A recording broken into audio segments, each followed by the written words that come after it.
Hi, Al Stasik with Win Before You Start. Thanks for coming back to my video blog. Today I'm going to share something very special with you. I had the unique privilege of being interviewed by one of my coaches, mentors, and a very close friend, Michael Reese. He is a best-selling author. He's the founder of the National Association of Expert Advisors and Kinder Reese Real Estate.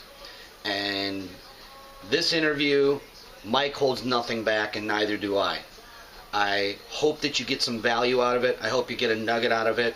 It's from A to Z, from my beginnings to where we're at today, and our plans even for the future of step by step by step, what it took for me to go from selling 30 houses to over 200 houses in a year. I hope you get some value out of it. Enjoy. All right, welcome NAEA members to another great call. This month we have one of my not only colleagues and one of our coaches, but also a dear friend, somebody who has been a student of the game when it comes to building their real estate business. I don't want to uncover too much, just to give everybody a clear understanding of if you are looking to grow your business and you really want to understand some of the challenges that you are going to go through and how to overcome those challenges. My goal today is to introduce to you and unpack some of those ideas, some of those principles, and some of the things that you should consider as you look out towards the horizon of taking your business to the next level, because this gentleman is the epitome of growing the real estate business. He has grown his business exponentially. That could be the definition. And, I just really, without further ado, Al Stasik, are you there, Al? I am, Mike. How you doing? I'm doing good, man. Hey, listen, I really want to thank you first and foremost in advance for taking the time to jump on today's call to record this for our members. As a way of giving back, I know you like to really help people. In fact, I saw your post, if you will, for your internal 90-day success plan that you were doing for your team. But I know you probably didn't have those systems in the beginning when you first started. Why don't you give everybody kind of an idea of who you are, how you got into real estate, where you were, and really let's take them through your journey into where you are now. Yeah, sure. I started at a pretty young age. I was 25 years old. I'm out of Cleveland, Ohio market, and my father was a realtor when I was growing up. He was doing it part-time. He had a full-time dock job, and he would come home and shower, eat, put on his suit, and go out and sell homes. Or if he didn't have appointments, he would cold call street after street after street in his office.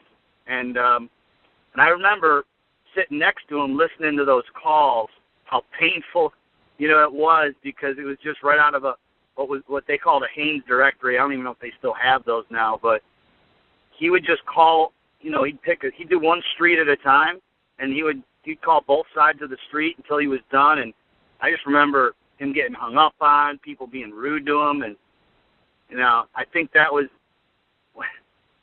I decided at that point I never wanted to be a realtor, but it's just funny how things work out, I ended up going to the same brokerage he did after I had a career as a truck driver, decided that wasn't for me, and got my real estate license, went into the same brokerage that my dad was at the time. I ended up hitting Rookie of the Year that year and stayed for maybe another year, but it was kind of an older, dinosaur-like type of office. They weren't interested in anything new, and technology scared them. So I helped start a discount company with a friend of mine back in 2000, and then started my team in 2007 with RE/MAX. Since then, we've opened our own brokerage this year, and so that's kind of like the summary of it. No, I love it. I mean, it's a success story. Why don't you kind of tell us, what were your challenges and what made you, I guess, what made you successful? I mean, Rookie of the Year, that's an accomplishment no matter where you are, because there's so many things that you're going through your first year. What things did you have to figure out quickly? And then let's kind of roll into what other things you learned along the way. Well, that's kind of the funny part about it, Mike, is that, the Rookie of the Year thing, I really just think that purely just came from will. It certainly wasn't from environment. It was just from pure will that happened. And, I was sitting open house, sitting on floor time, kind of just doing the things that, the guys in the office whose average age was, let's just say, more than double mine, that's all they knew. They didn't know any other way to success, so I just did that. And so within that first year, I was, just sitting open houses, floor time, had a couple referrals, and then I started reaching out. There was a coach who would advertise a lot in the Realtor magazine, and I bought that thing in a box, and it was, I was always trying to seek new ideas and whatnot, and it was good. It was probably better than how I utilized it, but I didn't know how to utilize it. It was just basically, here it is. And so I did that for a while, and it caused a few sales, but ultimately, when I started the discount company, I kind of dropped all of that and really just focused on that, which, the market started picking up, and it wasn't that difficult to sell a home in that hot market. And especially when you're charging a lot of money and you're a discounter, that's basically your value proposition. What inspired you to, go the discount broker route? And obviously you're the furthest from a discount broker now. Can you kind of talk to anybody who might be on here, just, share some of the insight that you learned through that journey of going that route for a little while? Yeah, sure.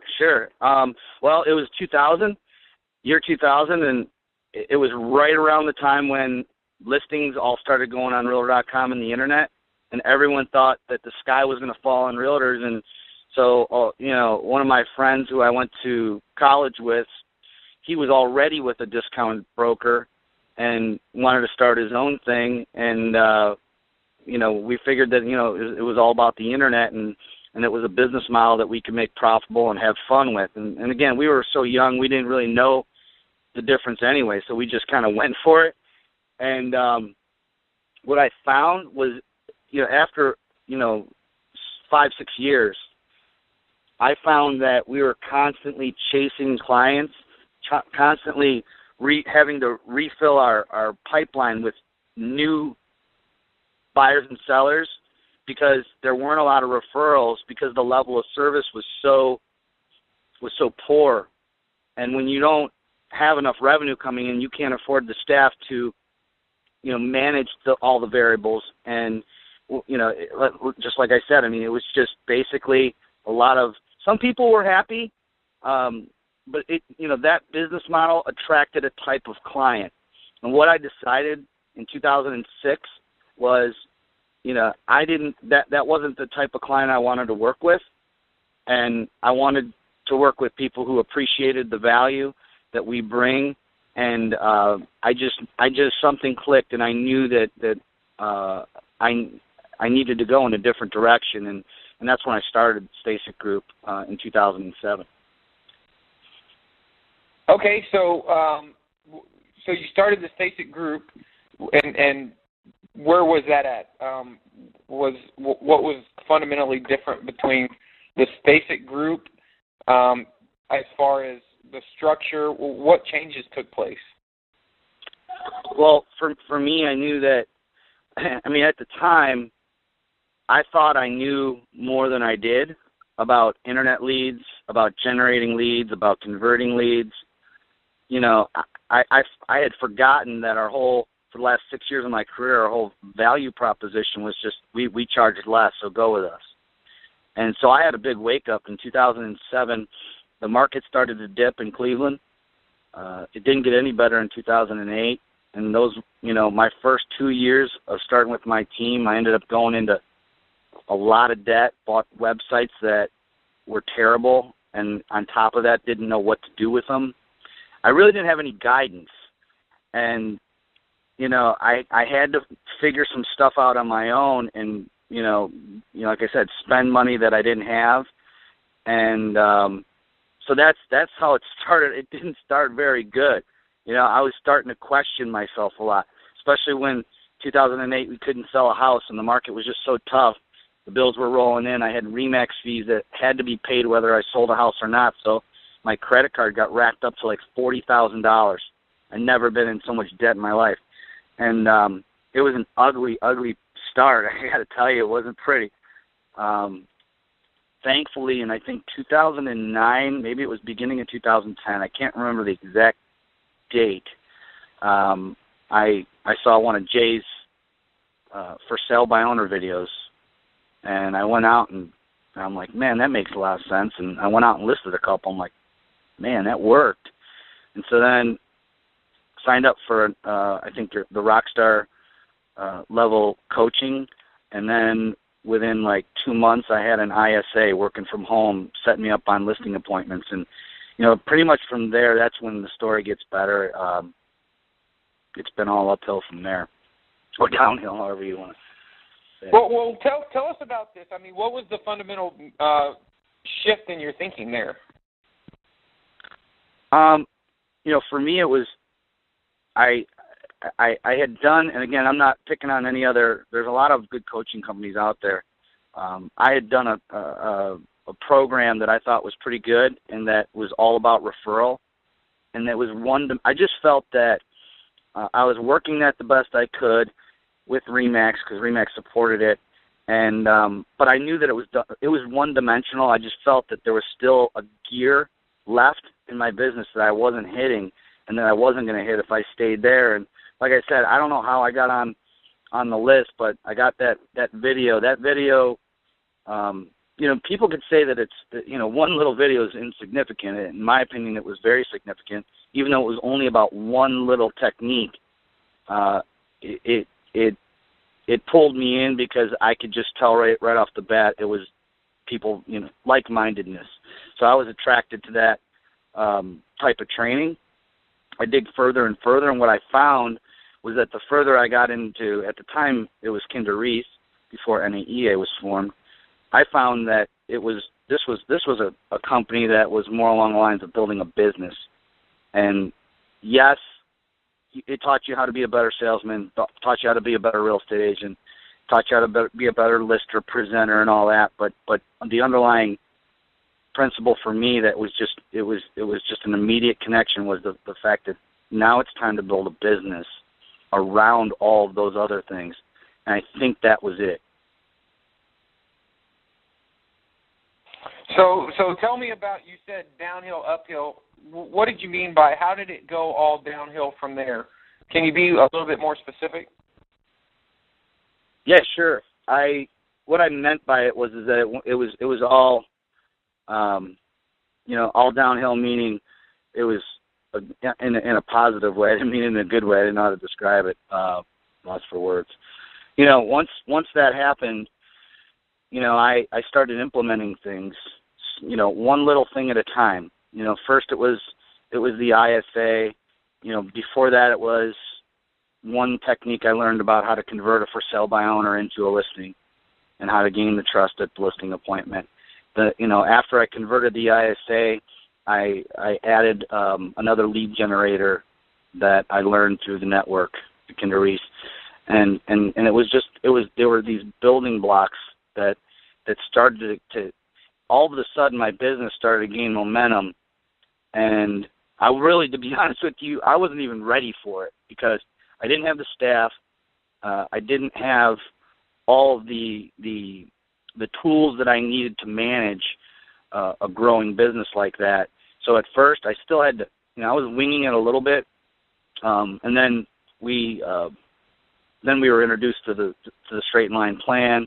We started doing strategic planning for the year. Then we broke it down. We're doing it quarterly. Then, and now, we do our strategic plans, religiously quarterly. We meet weekly about what's going on and monthly about what's going on in the quarter with my staff. And I can't see running my business any other way. In fact, I know that I wouldn't be able to run it if I didn't have that structure. And I think when I'm saying everything went downhill from there, our transactions started going up. Things started getting more structured. I started attracting. I've never been a real good recruiter. It's just never been, I don't know, I shouldn't say that I wasn't a good one. It's just never something I focused on. So almost every single person, 99% of the agents that work for me, they came to me. They were referred to me, or they saw something was going on, and they came to join me. And I had learning blocks along the way with that, because I was probably hiring the wrong people here and there, just because I was excited somebody wanted to join me. But, that all got evened out eventually, too. So can you kind of tell us your production and with this timeline we're going through here, from how did your production get affected? And I know you probably don't know to the transaction, but just kind of give us a range. It sounds to me, and I'll just steal something from Jim Collins. He said that if he could interview every successful business person at the end of their career, that and actually ask them the question, what 10 decisions over your career impacted your success the most? He said that he would be certain that 7 of the 10 decisions they made over their career would have been people decisions, hiring decisions. And it sounds to me like when you said all downhill, you actually hired someone, an inside salesperson. Can you speak to, I know when I hired my first person, that mindset shift, and the second person, can you talk to just the audience here about, what thoughts you had to go through to really, decide to make that investment, and how the investing in people to help you with, taking your business to where you wanted to take it, how that impacted your growth? Yeah, sure. So I think the question you asked is what made me just make the decision to hire that person versus kind of like riding the fence and not doing it, or am I wrong on that, Mike? Yeah, so when I hired my first person, and I know when Jay hired John, I almost didn't see how I was going to afford to do it, but I pulled the trigger. So many people, you've been doing this, for you it's been a long time now, but if you could take yourself back to that, there's someone on this call that's thinking about hiring an ISA or hiring their first assistant. From going from solo practitioner to help, can you kind of talk through that leap that you had to make and how, taking on that risk affected your business? Oh, yeah, sure. At first, I'll take you back before the ISA, because that was my first assistant. I hired her, and I made some serious mistakes, but they were based off of the fear of bringing someone on and paying them a regular paycheck and a payroll at what you would consider, a market-based wage. And I thought that paying her on a contingency basis, based off of like 10% of the gross revenue that came in, per deal, was a safer bet for me, and it was at the beginning. And I'm not telling anyone on this call to do that. If you start coming, clipping along at a good rate and selling lots of houses, which you will, if you follow the roadmap the right way, you'll end up overpaying people quick, and that's exactly what happened to me. I picked an assistant. I didn't interview her correctly. I did a lot of things the wrong way. She wasn't a core value fit, and she was getting paid almost twice as much as you would someone in that position. But I had to do that at the time because it was what I had to do. And so what I did was, when I figured that it was time to make a change because there wasn't a core value fit, I made sure I had enough core capital saved, that I had 3-4 months of paychecks for someone that I would normally just hire and go for it. The other thing that was for me, that helped me get over that hump of just going ahead and doing it was I think of, what if I don't? For me, everything, people are motivated by different things. I started getting motivated by, well, what if I don't do this? I'm still going to be caught in the merry-go-round of, the paperwork I shouldn't be touching, for an ISA, it's the follow-up on all those leads that I should be, my highest and best use. I knew, it was clear to me, after I started coaching, what my highest and best use was, where I needed to be, and that was in the car on the way to appointments in front of sellers, converting listing appointments into listings. I knew that became clear. And once that became clear, that I knew that's where I needed to be, I needed someone else in the background. It wasn't an option anymore. It really became evident that that's what I need to do. And if I didn't do it, I wouldn't have a life, because I'd be working 14 hours a day, and that wouldn't be good for my family. It wouldn't be good for my marriage. My kids wouldn't see me. And so things start to become more clear, and that, for me, that's where it was. Awesome. So you make this switch. You hire the ISA. If you had to say one thing, where at the ISA, what was the one thing that, if you had to say over the last, when you were doing 1/10 of what you're doing now, what was the one thing that, looking back, saying, man, if I wouldn't have done that, I probably wouldn't have been able to really, looking back, I probably wouldn't have been able to accomplish all the greatness I accomplished. What is that one thing for you? Well, in regards to the ISA, I mean, that really was, when I look back, and if I just had to pick out, the most important hire that really started to move the pendulum farther to the other side, it was the ISA. And I got to tell you, I wasn't good. I just got lucky in finding the one I did, because she had just come off of working for a mortgage company where she was calling, just raw leads that the mortgage companies were buying for refinances, and she was getting people on the phone and getting them to give her everything, their date of birth, social security number, full name, whatever. I mean, she was that good, and she had left that shop and was looking. I'm like, well, if you can do that, then you can talk a for sale by owner and having me come over to their house. And she's like, yeah, that's easy. So I got real lucky, because she did think it was easy, and she did get me in lots of appointments, and that was the big game. That was the one thing that moved the pendulum for me, because I found that I was on appointments all the time. My week started filling up with appointments, and I had zero time to run buyers. So it forced me to try and find a buyer's agent, a couple buyer's agents actually, to handle all the excess leads that were coming in, because there was no way I could run them and go on all these listing appointments. That's awesome. So then to dovetail that, because there's going to be some people that have that ISA, what was the second thing? Well, the second thing was, once we got, again, I guess if I had to just say one other thing other than that, and this is probably moving a little further into the future, if that's okay, would be the decision to open up a satellite office and take my team out of the environment of the current RE/MAX office I was in. I liked everyone in that office. They were nice people, but none of them aligned with our culture. There was, even though I liked them, I'm not so sure how many of them liked me. There was some animosity and some drama that we could have done without, and I started noticing it happening more and more, and it wasn't conducive to our team's flow either.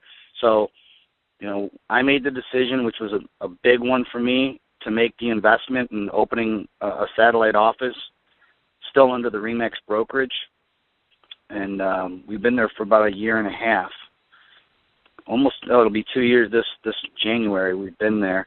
I would say that that was another huge, because from there we didn't have any outside distractions, and it allowed us to mesh even closer as a team versus trying to tiptoe around a bunch of independent RE/MAX agents who had their own agenda, and it was almost like, oh, well, we can't have a meeting because we're being too loud in this room, whatever. It really was, I have to say, in the ladder of our climb here, that was probably another huge milestone as far as our business is concerned. That's awesome, man, and I really appreciate you. So, I didn't hear you say anything about lead generation, because it sounds to me like you were going after the FSBO's expires, a low-cost, no-cost shoestring budget. At what point in growing your business did lead generating leads become important? And can you talk to that? Because ultimately there's so many people that think it's, if I had more leads, my business would grow. And it is part of what we consider the exponential growth formula. But specifically are the 5 ways to grow your business. You can increase lead production. At what point did, leads have an important part to play in your business? And can you share anything with the listener, how you kind of, I guess, approached that that opportunity to take your business to the next level? Sure. Well, back when we were still at the RE/MAX office, we had climbed up to myself, an assistant, and 2 buyers agents, and I knew I needed more leads. We purchased a lead generator back then that it really didn't have a back-end CRM to it, so the leads were just kind of going haphazardly out to all 3 of us, and there was no organization whatsoever to it. Soon after that, we knew that, well, we found a better system in Boomtown, and we went ahead and bought a Boomtown system, and that was a huge game changer. We brought on a couple more agents at the same time, and that system was great. And now we do all of our lead generating, or I should say at least our internet leads, all through Commissions Inc., which we find is the best system. It integrates with Infusionsoft, and my agents love it, and they're constantly innovating the back end of it. To Mike, to be honest, you asked me about lead generation. That was the most important thing, if not the number one thing, was lead generation 24 months ago. And maybe even up until earlier this year. It was all about generating leads. And we came to a point where we got that down pat. Leads at this point are not hard to generate. Anyone that has a good site, whether it's Commissions Inc. or what have you, you're going to be able to generate leads. The key that's turned for this year was conversion. So we're not even focused on lead generation anymore, because that machine just cranks for us automatically. We've done a pretty good job with generating leads through a print magazine that we use for seller leads. We also have, we have Zillow, Trulia, Realtor.com that all flow into our Infusionsoft application. So the leads are generating. That's really not our focus anymore, because now we have that figured out. Now it's about conversion, and that's really 100% of my focus is on holding people accountable to conversion, training them to be better converters, because we found that we could keep generating 600 leads, whatever, per month, but if we're not converting on them, not only are we losing money on the money that we're spending on the leads, but we're losing money and not converting them, so the ROI goes down. So that's kind of what it's about for us now, is the accountability is all about conversion. I love conversion, man, and that's you're speaking the right language here. For those of you that may not know, Commissions Inc. is a tool. You can go to Commissions Inc. If you're an NAEA member, they'll definitely take care of you. If you're coming to EGS, you're going to be in for a real treat. I won't. That's really all I'm going to say. As far as a lot of people on this call are wanting to get listings. So you said listings. You said leads weren't a problem. Can you be more specific? Can we kind of talk about from a listing perspective? You know, what are the things that you're doing right now? Or what would you recommend to somebody if they were wanting to increase their listings? Because I hear it from so many people, especially when they get their certified home selling advisor designation, they're ready to hit the ground running. With knowing what you know about the market today and the things that you've learned, because I know you're a student and you are constantly picking up the most innovative things that are going on, what would you tell someone if they're wanting to grow their listing inventory to do? Well, the first thing I tell them to do is to hire an ISA. And, you know, I hear it all the time. I mean, a lot of people say, well, I don't have the money to hire one. I mean, in my opinion, if you want to grow your listing inventory, you need to be on appointments. And if you need to be on appointments, you have one or two choices. You can either time block 2 to 3 hours every single day, and make those appointments, which there's nothing wrong with that. But there comes to a point where, you know, again, going back to the burnout factor, I used to make those calls myself too, and those are the lowest hanging fruit, and you should be knocking those out first. So that's my first advice would be master the phone and then hire an ISA to master the phone for you so that you can be out in front of people, meeting people face-to-face, and growing your listings. When you've exhausted that, or if you're in a market where expireds aren't very plentiful or for sale by owners are not very plentiful, like I said, I kind of throw back. I haven't advertised in the newspaper in years, but I found a just very local paper that goes to every household. It goes to about 100,000 households in my market, and it's targeted to a certain demographic. And I don't recreate the wheel, Mike. I just use the stuff that you and Jay created, and I put it in the form of an informational, it's a very value-packed article that reads like an article, and at the end just tells people, you know, it'll talk about maybe one of the 7 laws and how they can sell for up to 18% more money. And everyone wants, I don't know one home seller, I've never met one who wouldn't love to sell for up to 18% more money. I mean, it's like, you know, I haven't heard that one time.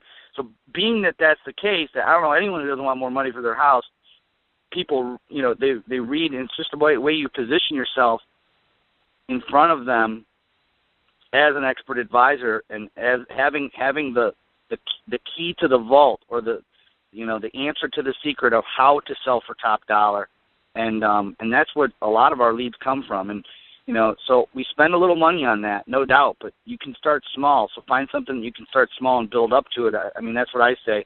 I would never jump into something where you're spending, you know, $5,000 right off the bat unless you have the core capital to spend it. I've worked my way up to this, and then when we've exhausted our opportunities there, we found another opportunity in radio, and you know, we advertise with Rate and Glenn Beck, and he's in our market, so that drives a lot more seller leads in. So because again, now it's not about lead generation. I mean, we can always expand lead generation, you know, with money as far as listings. Now it's about converting them at the highest rates, and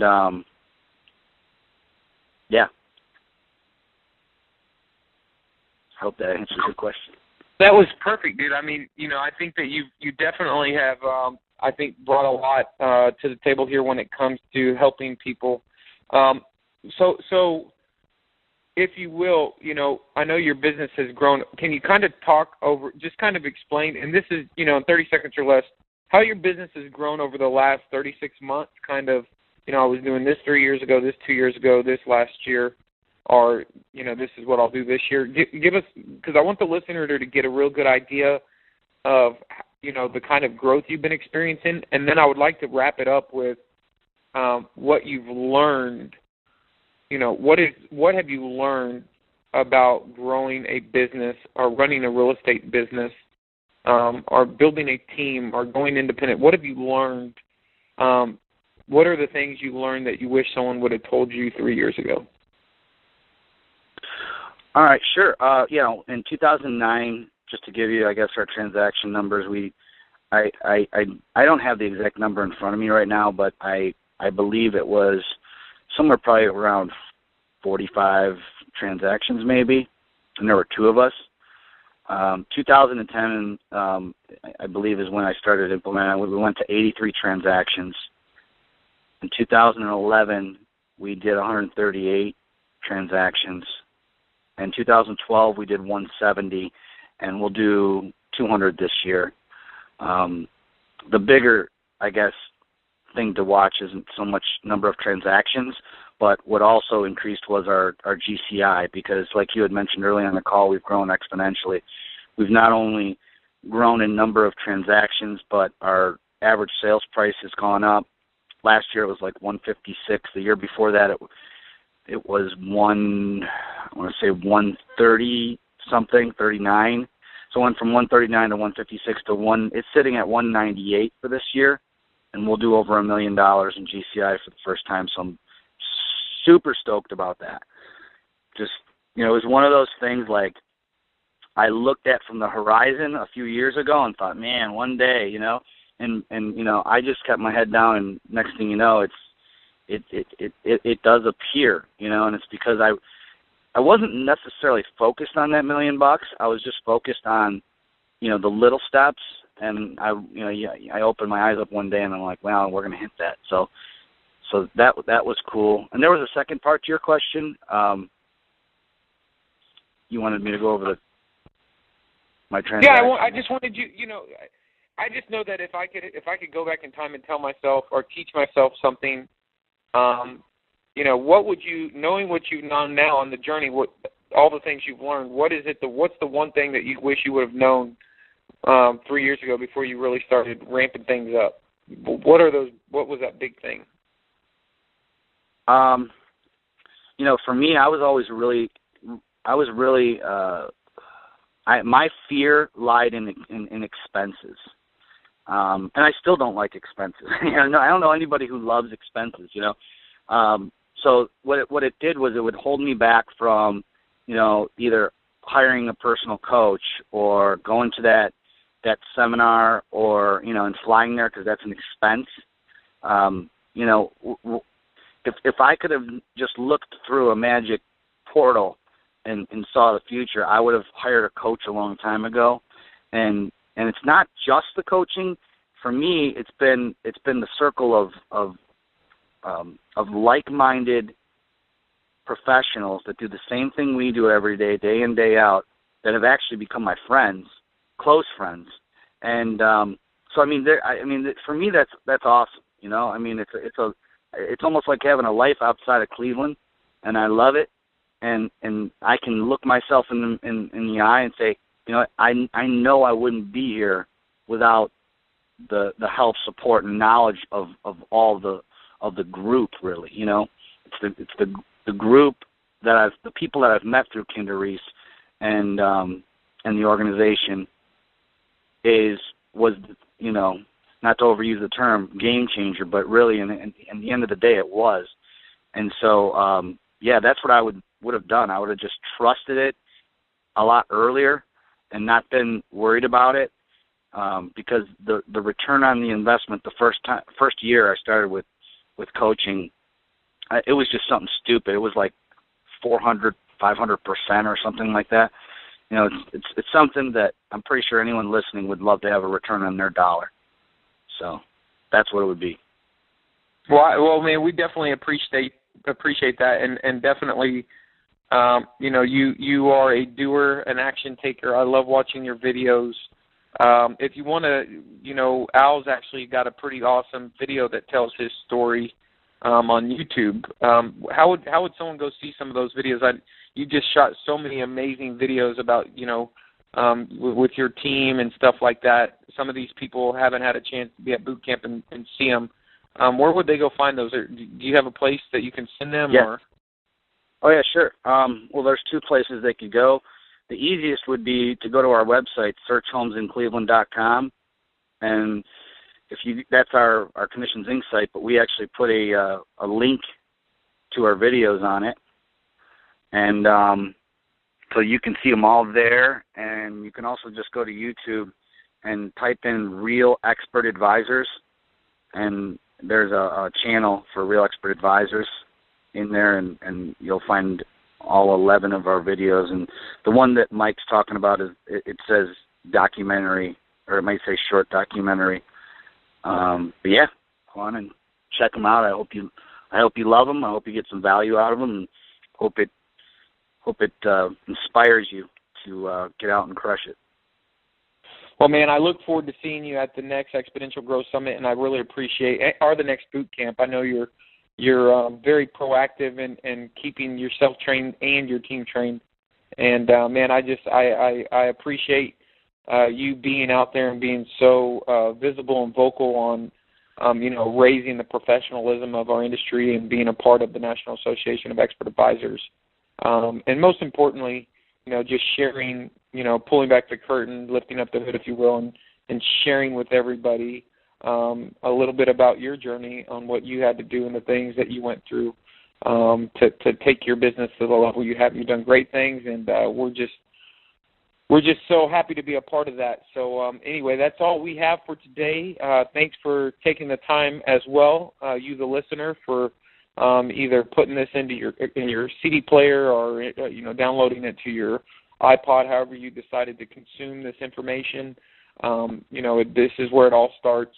This information will help you, because it will help you change the way that you think. I know that my biggest decisions or choices that I've made have come as a result of the way that I've interpreted information, and that interpretation a lot of the times comes as a result of the way that the things that I've consumed over my years. So as you consume, they say knowledge is power. You start to make different choices, and with that, your business can either go in the wrong direction or the right direction. I like to say you are one choice away from losing your freedom or your life or your most valuable relationship, but you're also one choice away from taking your business to the next level.